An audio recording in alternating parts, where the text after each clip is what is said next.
सुन्नत सबसे बड़ी, जो अहले बिदत सुन्नत की मुखालफत करते हैं और हर बिदत करते हैं, तो उनका सबसे बड़ा हथियार ये होता है कि मना दिखाओ।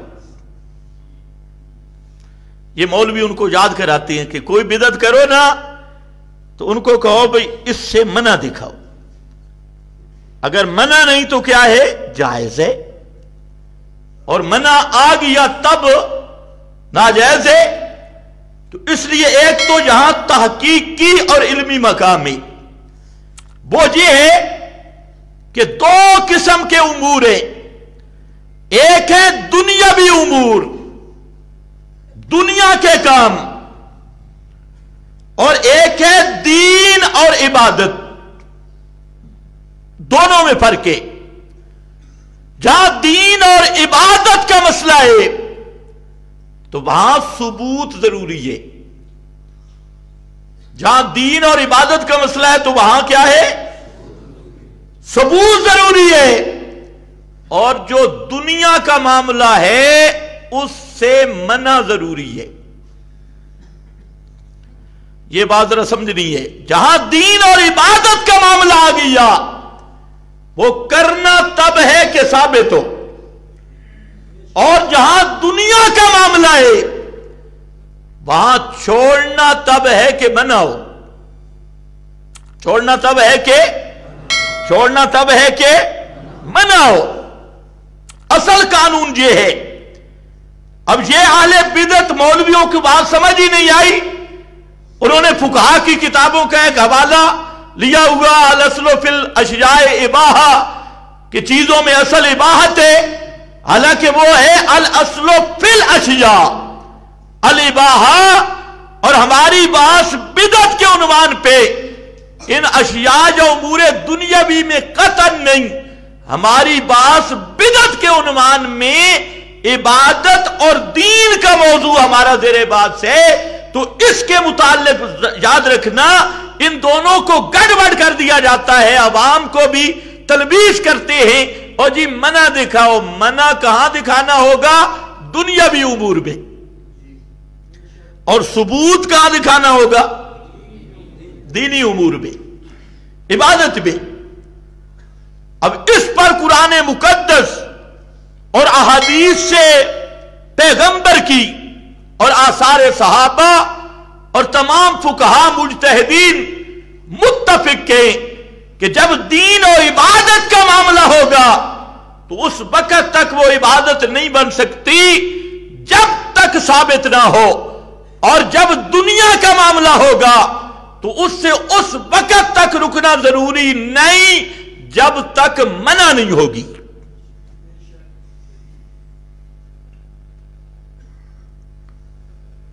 अच्छा, इस पर वो मुस्लिम शरीफ की हदीस है, मशहूर है, मैं सिर्फ हवाला दे रहा हूं कि नबी करीम सल्लल्लाहु अलैहि वसल्लम का गुजर हुआ तो सहाबा खजूरों को पेवंद लगा रहे थे। इस हदीस के टुकड़े को याद करना है। पेवंद क्या होता है कि नर खजूर के खोशे मादा के साथ मिलाई जाती, वो पेवंदकारी कर रहे थे। तो आप सल्लल्लाहु अलैहि वसल्लम ने फरमाया कि ये क्या कर रहे हो? उन्होंने कहा या रसूलल्लाह ये हम पेवंद कर रहे हैं। फरमाया अच्छा। फरमाया छोड़ दो इसको। साहबा ने छोड़ दिया। जब फल लगे तो उस साल बहुत ही कम फल लगे। आप सल्लल्लाहु अलैहि वसल्लम को बतलाया गया कि खजूरें बहुत कम हुई, तो आपने वहां पर खड़े होकर ऐलान किया।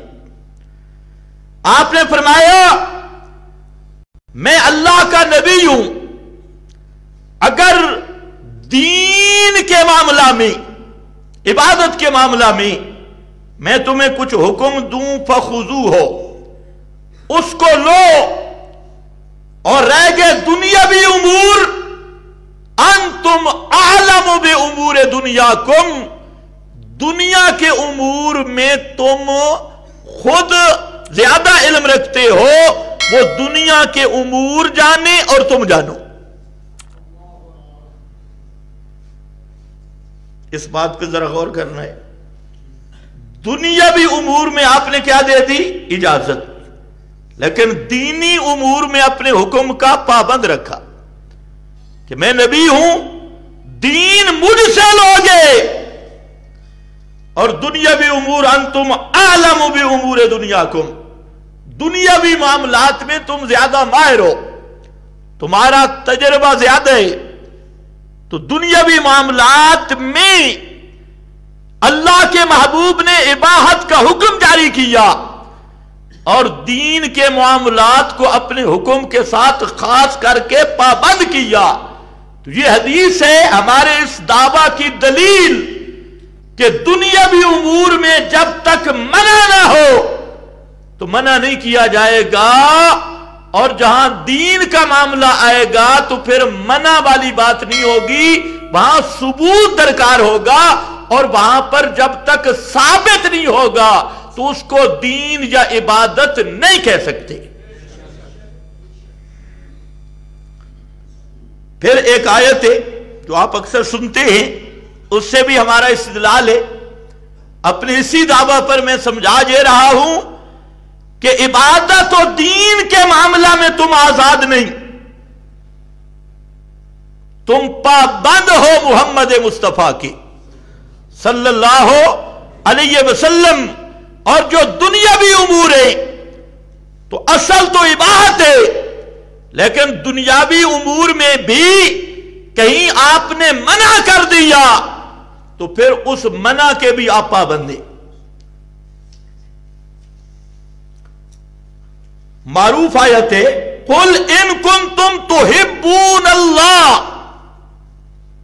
فرما دیجئے میرے پیغمبر ان کنتم تحبون اللہ، اگر تم اللہ سے محبت کرنا چاہتے ہو. مطلب کیا ہے؟ وہ اعمال جن سے اللہ کو راضی کرنا ہے، اور وہ عمل جس سے اللہ راضی ہو، اس کا نام عبادت ہے. وہ اعمال جن سے مقصد خدا کو راضی کرنا ہو، اسی کا نام عبادت ہے، اسی کا نام دین ہے. تو فرمایا قل ان کنتم تحبون اللہ فاتبعونی یحببکم اللہ. اس کے لیے شرط ہے ایسے کام، ایسے امور جن سے تم اللہ کو راضی کرنا چاہتے ہو اور اللہ کو خوش کرنا چاہتے ہو، تو اس کے لیے فاتبعونی، میری اتباع، میری اتباع، میرے پیچھے چل کے آؤ گے. تو جہاں آپ نے پابند کیا کہ دینی امور اور عبادت کا معاملہ، اس میں آپ آزاد نہیں ہو، آپ پابند ہو اتباع محمد مصطفیٰ کی صلی اللہ علیہ وسلم. سب سے بڑا دھوکہ اہل بدعت یہی عوام کو دیتی ہے، اور جی منع دکھا دو، منع دکھا دو. اب یہاں پر دین کے معاملہ میں اس سے بڑی منع کیا ہوگی؟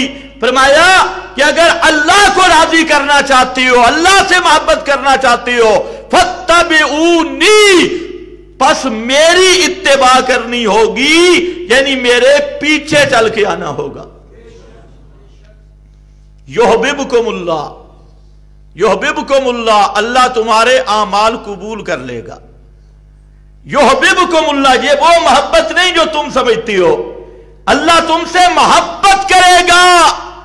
یصیبکم، اللہ تمہارے اعمال کو قبول کرے گا اور اس پہ اجر اور ثواب عطا کرے گا.